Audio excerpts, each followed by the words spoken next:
to Matthew Gammett.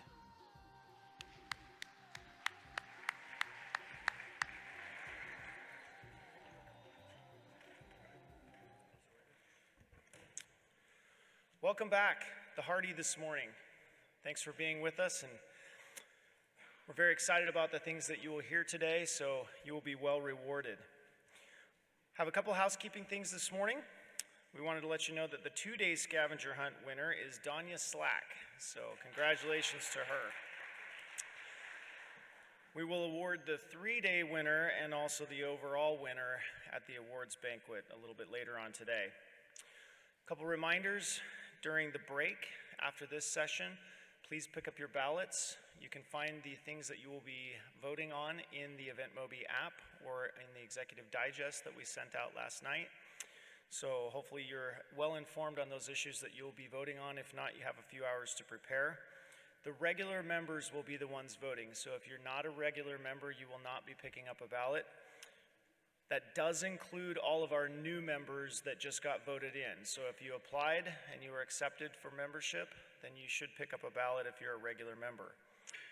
The luncheon, as you've seen, you're sitting at round tables today. It will be here. So we will take a break. We'll go out and it's buffet style. You'll come back into the room and we'll have a few speakers. So everything will happen in this room today. A reminder that the store is closing today. If you're interested in picking up a few things, there's I think one sweatshirt left, so we've been successful at keeping the temperature down. We've sold a lot of blankets and a lot of sweatshirts, so if you're interested in picking anything up to represent ASCLAD, then please do so today. Also a reminder to check your flights. For those of you who are not aware, there's a lot of weather rolling through the area and also through the East Coast. So make sure if you're going out today, check your flight times and that your flights are on schedule. That will be important for your travel today. We also wish you travel safely if you're going to leave sometime today.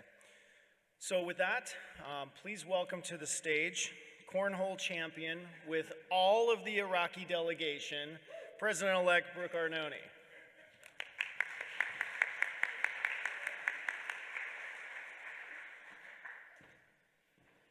Is a little sore, but that's okay. I'd like you all to help me with it, listening a little bit to Dr. Richard Nemanick. Did I say it right? Nemanick. Darn it. He's an adjunct faculty in St. Louis University's MBA program and an instructor at Washington University's Masters of Human Resource Management program. He holds a doctorate in organizational psychology from St. Louis University, and he's been teaching leaders about change for over 20 years. Please help me give a warm welcome to Dr. Rick.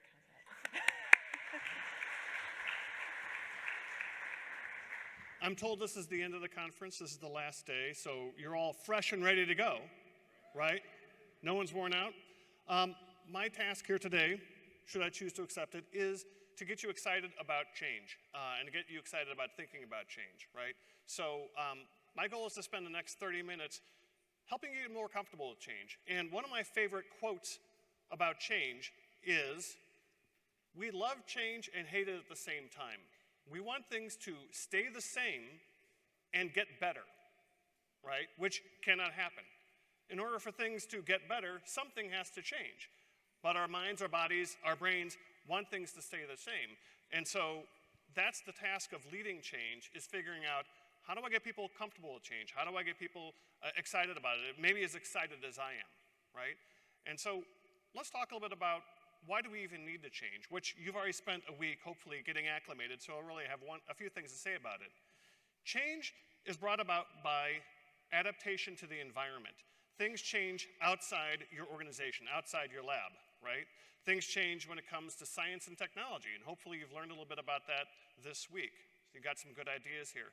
But also trends in crime and what kind of crimes are becoming more prevalent, what kind of new crimes are happening, what kind of new techniques are being used, and also changes in policing and other things are outside your control, outside your organization, right, that necessitate, well, we got to adapt to that, we got to change. But also there's things inside, processes, things that are or are not working, that used to work, they used to be really good, but are no longer aligned with the environment. And so all of those things bring about the need for change. And so if you think about, you're at a conference, say this one here, and you have some really good ideas. and you think, oh, I cannot wait to get back to work Friday or Tuesday. Monday's a holiday. I don't know if you knew that. When I get back to work, I'm going to start doing that. That's going to be great. I'm going to bring someone in, or I'm going to have everyone read this book, or we're going to invest in this new technology. It'll be awesome, except what happens? Your job gets in the way. Your people get in the way, right? Things don't move forward the way you envision them, the way you got excited today about or this week about, and you wrote some things down, you took a lot of notes, you got on the web, you researched something, and it seemed really exciting and really awesome and like the next big thing for you that got you excited, except for a lot of things derail change, and the biggest one is your job, right? The biggest one is your job and all the expectations, all the demands on you. So right now, you're in this nice bubble. I don't know if you've been really recognizing you're living a little bit of a bubble this week, where I don't have to respond to everyone every minute of the day, unless you're on your laptops, which right now they're all emailing you saying, we can't make any decisions without you. Does anyone have that going on right now? Everyone's kind of emailing you. So you've been inside this bubble, and then you get back to work after having been gone all week, and so maybe you go back tomorrow, or maybe you're smart and take a long weekend. You don't go back till Tuesday, but that just means there'll be that much more email, that many more people who are lined up outside your office to come see you. And so all of these great ideas you got this week, suddenly like, okay, I'll get to that after I deal with this line and all this email, and then I never get to it, right? And so that's one of the first forces that is driving you back toward the status quo is your job. But then it is that line of people outside, because right now they don't really care to hear about the great idea you got at that conference you got to go to in St. Louis all week, right? When we were all working hard, you were at a conference playing cornhole. So they're not excited about it like you are, because they have stuff to get done, and they have questions they want answered. They have problems they need solved, and they've been waiting for you to get back. And you start talking about the new things you want to do. Some of them are kind of like, okay, tell me about that, but some of them are like, I'm not interested in that. I just want to get my work done. I just want to get things accomplished here. And so, yeah, that's great, but can we still get some work done? And so they become a block, because they're not as excited as you are. Right? And so some of the energy that's been building this week starts to dissipate. And of course, then you have the rest of your job and the organization around you and all the structural constraints. And you're like, oh my God, I want to get something changed around here, but I feel stuck, right? And what you're running into are the forces of inertia, right? Inertia feels like a big ball and chain clamped to your ankle, where you're trying to get this change going and you're dragging everything with you. And inertia is a lot of forces that are pushing you back toward the status quo. It is culture of where you work, of your office, of the government that you're part of, right? It's the culture there, the systems and processes that are set up to actually get work done. Well, those systems and processes are also inhibiting change, right? But also the norms and beliefs about work and how we need to work and what we need to do. And those are the things that are driving us back toward status quo, right? And that's the challenge we're up against. So the great ideas you have, they have to climb over the mountain of inertia and all of the status quo that's out there. And here's the thing, I've been making it out like it's a bad thing. We actually rely on inertia every day. Imagine if every day you got to work and you had to think about, all right, I need to go somewhere. My office, all right, where is my office? Hold on, let me a second. I think I wrote it down yesterday. My office is at the end of the hallway. I take a right. Okay, good. Now I sit down. I have this thing in front of me. Oh, it's the computer, right? Inertia is all those things that allow you to operate without having to think too hard, right? Allows you to work without having to think too hard. If you think about if you had to, every time you had to open up a new file, a new case, you had to sit down and think about, all right, I'm supposed to be doing an investigation here. What's my first step? I don't have to think about that. I already have a process and procedure written down, so I don't have to do that, right? Those are all inertia. They allow work to get done. So inertia is not a bad thing in and of itself. It's just the thing that allows us to keep operating, keep working, and keep us on track. So inertia is not bad. In fact, inertia is designed to require the least energy to maintain. I don't have to think too hard. I don't have to work too hard, because everything is just kind of guided there to keep me moving in the right direction. So that comes back to, I want everything to stay the same, inertia, but get better, lead change. And that's the problem that we face. And so when you think about my job, my role trying to lead change, it helps to think about, okay, that's what I'm up against, and I need some energy. I need to focus the energy, and I want to make sure I spend it in the right spot. So inertia is good, allows work to get done. Inertia is not good in that it keeps us from moving forward. It keeps us from adapting to change, taking all the great ideas that you got this week and putting them into practice. So change is going to require an investment of energy. It's going to require you to push back on inertia, you to make some investments to start disrupting some of that inertia, right? Because those forces of inertia are going to guide the organization back to what it did before. Let me ask, show of hands, how many people here are former smokers? A few of you, okay. I'm actually glad 2019, fewer hands. My wife was a smoker, and she experienced the forces of inertia. Part of the forces of inertia are the wiring in her brain that made her want to smoke. And when she and I started dating, she decided, you know, I kind of like this guy. He doesn't like smoking. I'm not that big of a smoker. I'll try giving it up. And she actually did it. I've never seen her smoke. Now, when we were dating, she like, you know, as soon as she left the building, you know, and she said, and it was kind of hard to empathize because I didn't experience this, but I observed she would have smoking dreams. Any of you who have had smoking dreams or are former smokers where you're in a dream and you're dreaming about smoking and it feels good until you realize you're smoking and oh my God! That's a force that's guiding you back to just have a cigarette, it's going to be okay. I'm going to start dreaming about it, so maybe I can go ahead and do that, right? And so the inertia is guiding us back to what had worked in the past, and so we have to think about leading change is a process. A process is going to take energy, it's going to take some time, and it's going to need to be attacked on multiple fronts, right? So this is how I want you conceptualizing change. If you think about the energy you've gotten so far today, this week, well, maybe not today, maybe you didn't come up with too many changes over breakfast. Although you're thinking, man, we should have breakfast like this at work every day.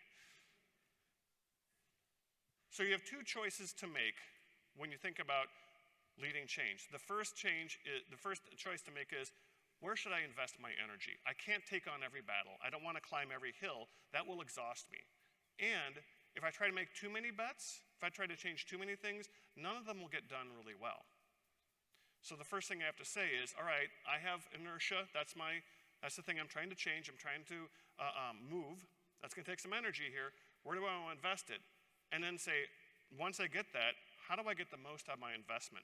Once I start recognizing that I'm going up against inertia, how do I do it in such a way that maximizes my investment? So the first question, where do I focus my energy, right? Where should I be investing? Well, there's three basic kinds of changes out there.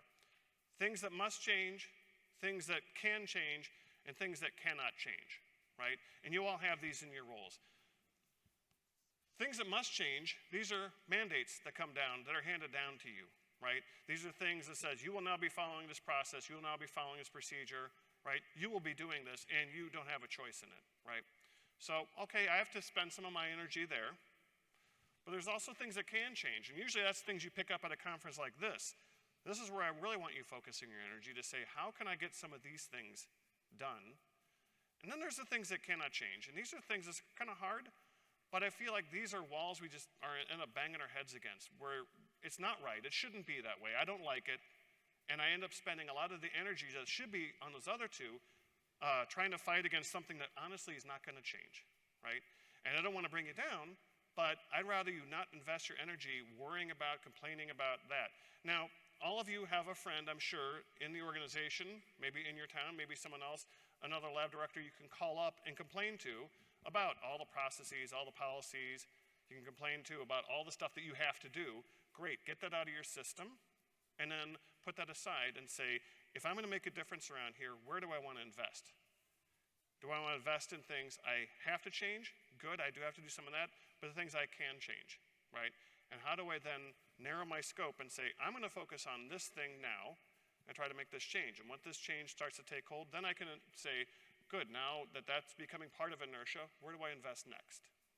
So the first thing to think about is, where do I want to place my bets? I only have so much energy to spend, so much capital to spend. Where do I want to place bets? Oh, and I'm sorry, the one last thing there is not only decide where you're going to invest, realize it'll probably take more energy than you think. It'll probably take more energy than you think to make the change. So once you figure out where to invest, then you have to say, well, how do I do that?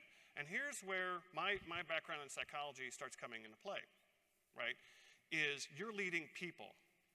I know the robots are coming for our jobs. They're not here yet. They haven't taken all of our jobs yet, so you still have humans where you have to lead them through change.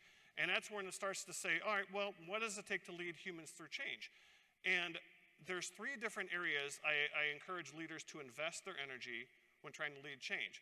The rational, the emotional, and the behavioral, right? The rational is the why should we change? And we need that. We need to make sure we're changing for good reason, right? Here's what I learned in this conference, and here's why I think we should do it, which is great. But the problem I see with a lot of leaders is that's where we stop, is we just have the why. And then you get to the lab and you start explaining to people, here's why we should change. And some people are like, oh yeah, that sounds good. And some people are like, no, I don't like that idea. That's not good. Or they're like, yeah, great. As soon as I get my work done, can you help me solve this problem? That's the emotional side of change. And the problem with the emotional side is it's a little unpredictable. And for a lot of us, it's a little scary because I don't know what to do with it. You're getting frustrated and upset. I don't know what to do with you. And so then, what do I go back to? I go back to my rational argument. Right? I go back to well, here's why it's a good idea. The emotional side is kind of like a fire. And let's say there's a small fire that started in your house. What do? Well, you go to the fire and you say, hey, fire, I really like this house, and it's, where I live, and it means a lot to me, and it's where my kids live, and it was just great if you would not burn. Does that work? Anyone tried talking a fire down out of burning? But that's a lot of times what we end up doing when we encounter the emotional side of change, the emotional side of resistance, where people push back. And we try to I'll just give them more reasons why we should change. That'll definitely put out the fire.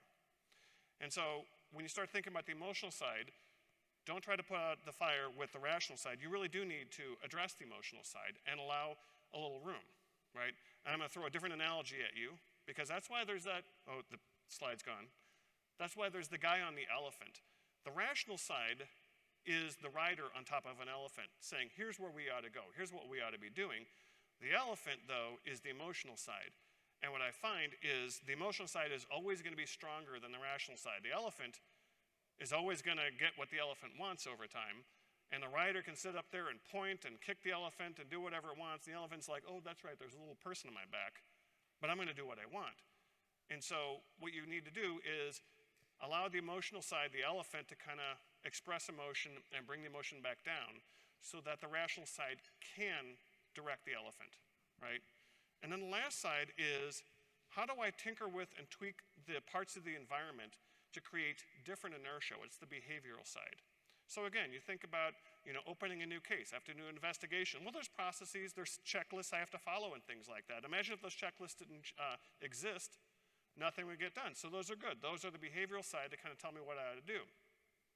The challenge I see sometimes when we're leading change is we go and we try to make the change, but we don't tweak the environment. We don't make any changes to process, to policy, to evaluations, how people are judged, how people are evaluated, and then we end up kind of having the inertia take us back because the behavioral side's not addressed.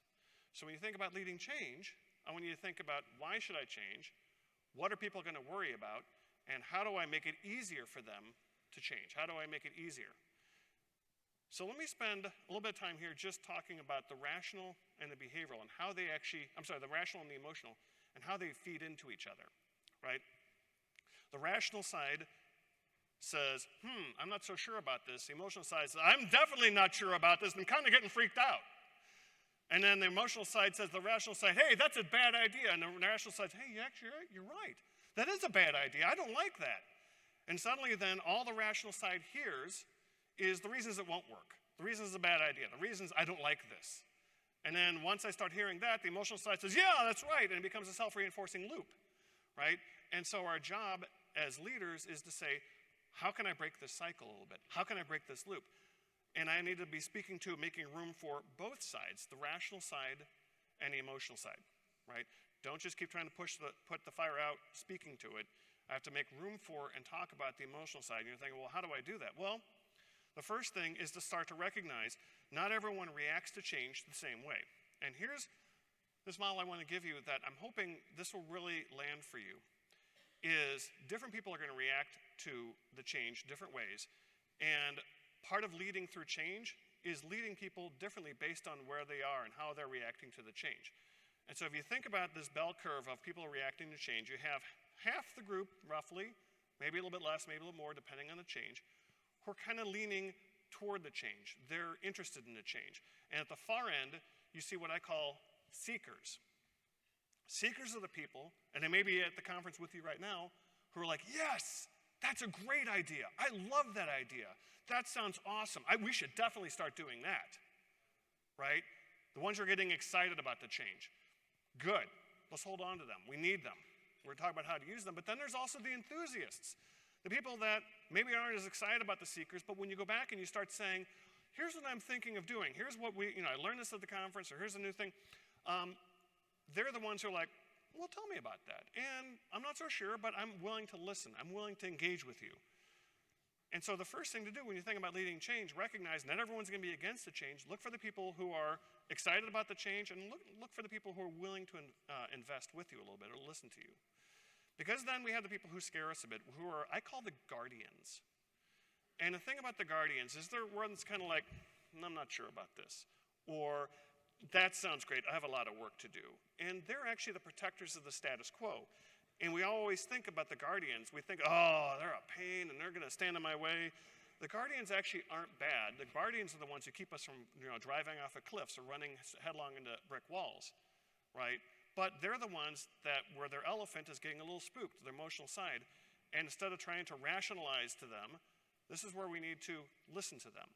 Allow them to express doubts. Allow them to surface things that are worrying them so we can talk about them. And maybe they actually have some good ideas. In fact, if you can engage the guardians the right way, they can actually help sharpen the change because you came up with a good idea here, but it's not implemented where you work. Use the guardians to help you shape the change to say, well, how should we do it? How should we adopt it? How should we fit it into what we're doing? Because the ones that scare us the most are the ones I call the resistors. The resistors are, no, I don't want to. I think that's a bad idea. They're the ones who actively push back or actively disengage where you have to drag them, right? And here's the thing, no matter what change, no matter how awesome the change is, there's always going to be resistors out there. And I'll tell you a quick story. Years ago, I was doing a big seminar for a client, and then I was meeting with the client after because it's part of an ongoing leadership program, and we were looking at the feedback. And I was really zeroing in on this one comment and some of the feedback, and the person was really upset. And honestly, I don't remember what the thing was, but it really was consuming me. It's like, oh, we really got to figure that out. And I can't believe someone's that upset about this. And my client said something really that stuck with me. He just says, Rick, there's just some people who are going to stand up to anything. They're going to be upset about anything, right? And what they are is, imagine I was handing out buckets full of money. I was like, here's your bucket, and here's your bucket, and just full of money. It's awesome, right? It's like Oprah showed up today. She's not coming on after me, by the way. Just someone's going to come up to you, and they're going to say, hey, I got a blue bucket of money. She got a red bucket. Can I get a red bucket? I don't want a blue bucket. You say, some people who have just been handed a bucket of money are going to complain anyway. And so just recognize there's going to be resistors no matter what the change. And what I say is, let's not invest too much time worrying about the resistors. Let's not invest too much time trying to engage with them at first. Invest your time in the other three groups and recognize that they bring strong emotions, but so do the seekers. And emotions come back to that's where the energy is. You don't have to do it by yourself, right? You have the seekers who are with you. Draw energy from them. Draw energy with them for the things that you can change, that you want to change. Now I'm going to hit pause because I've been talking about the stuff you can change, the stuff you want to change. There's also the stuff you have to change. Here's the thing I want you to be thinking about. Where would I place myself on this curve for that stuff? For the things that get handed down to you from departments, from on high, from legislation, whatever it is, that you have to do. Where are you on this curve? Because if you're a guardian or a resistor and you're leading other people, why would they go anywhere above you on this curve? Why would they invest any more? And so what I always have to tell leaders is you really have to get your head right with the stuff that you have to change. And you have to at least be an enthusiast and find your peace with being an enthusiast. Even if you don't like it, you're not excited about it. You have to see the good in it and you have to communicate it because they know if you're bought in or not. And if they're not bought in, if you're not bought in, they won't be bought in. And then that change will be rough. And you'll end up spending a lot of your energy, your precious energy you have, trying to drag people along because they're only following you. And so whenever you're experiencing something that you have to change, you really need to say, where am I on that curve?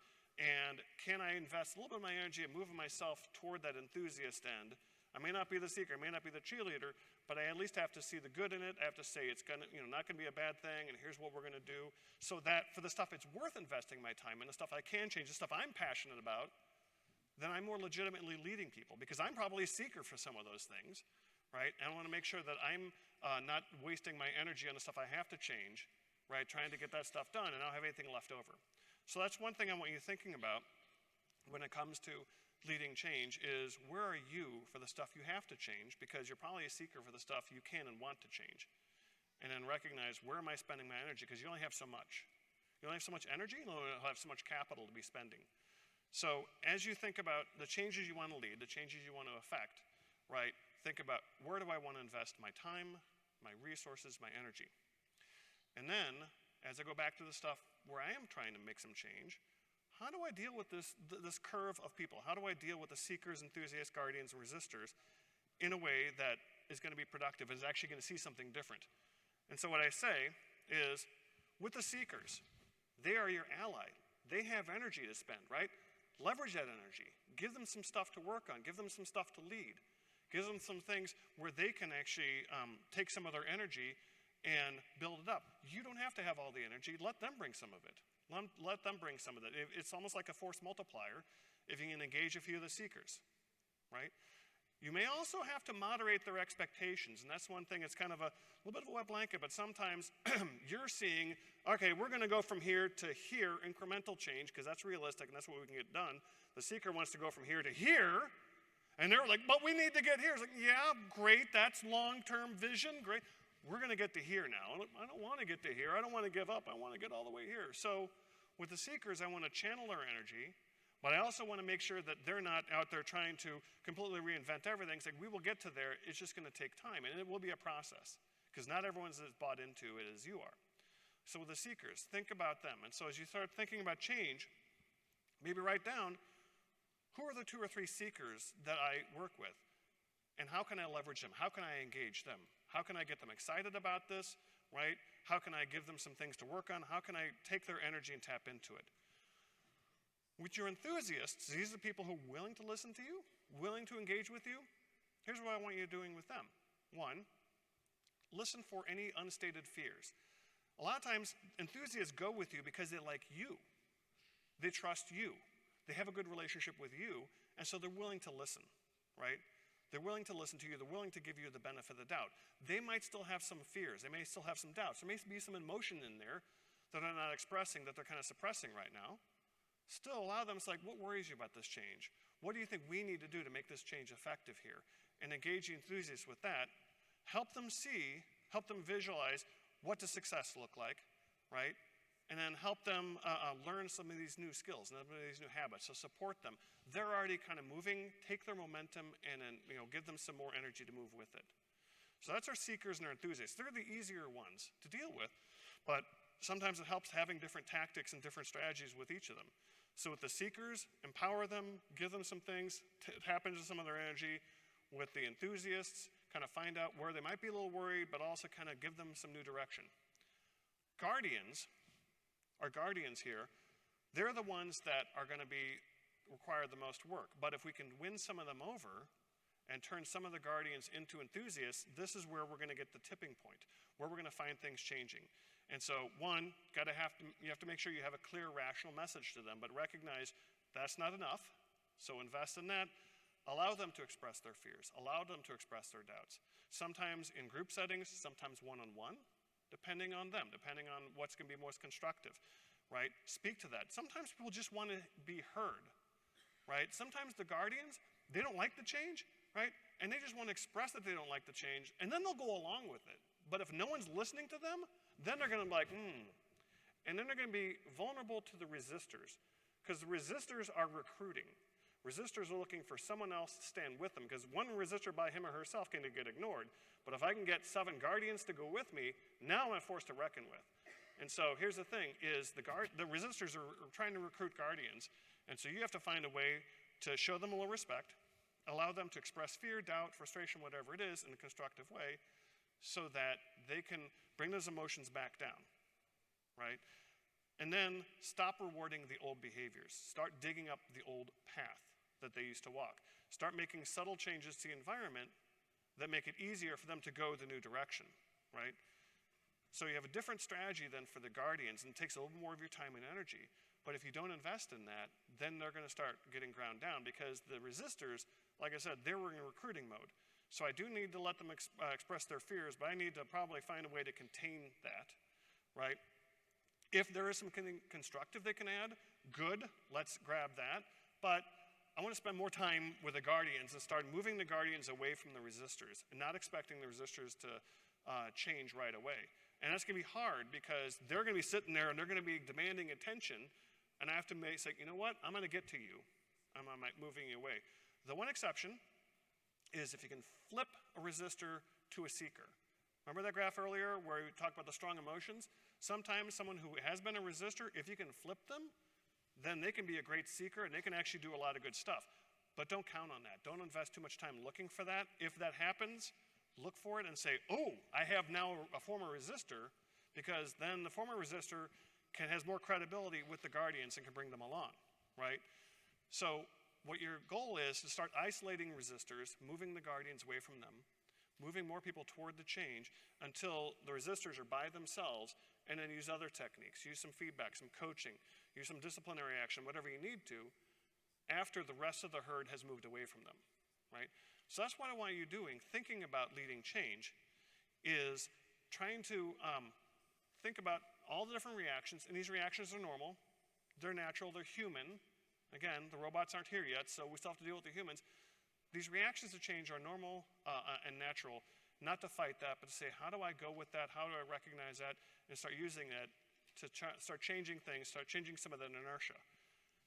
And then what I want you to do, your homework assignment for your plane ride home, if you still have any energy left, you can watch a movie if you want, I'm fine with that. But if you so choose, is to pick out something that you learned this week today and say, all right, who are my seekers?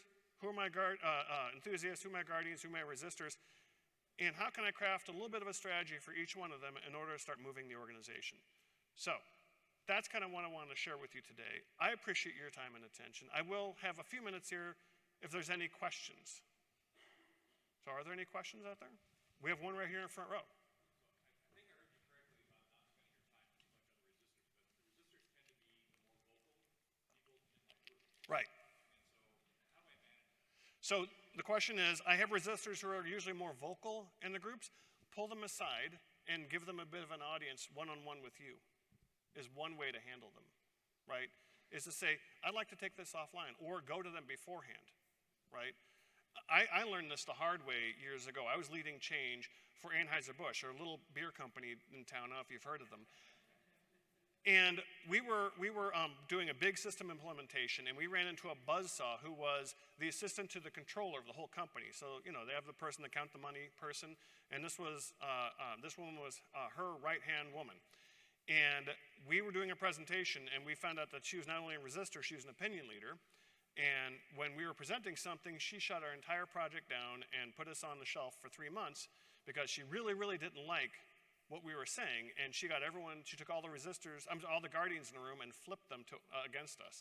In fact, a few of them were enthusiasts, and they went with her.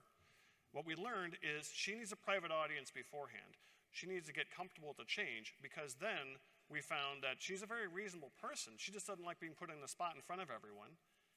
And we were able to move her over to the seeker column, and then when we were in the next time we restarted everything.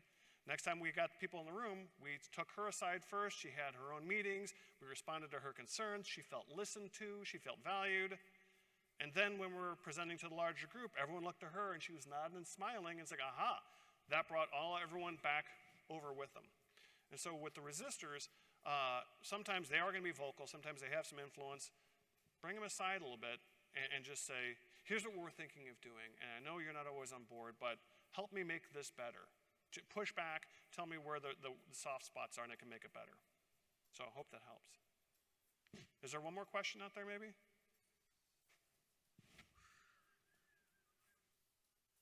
Because if not, I'm going to let you get on with your morning, and I appreciate you taking a little bit of time with me.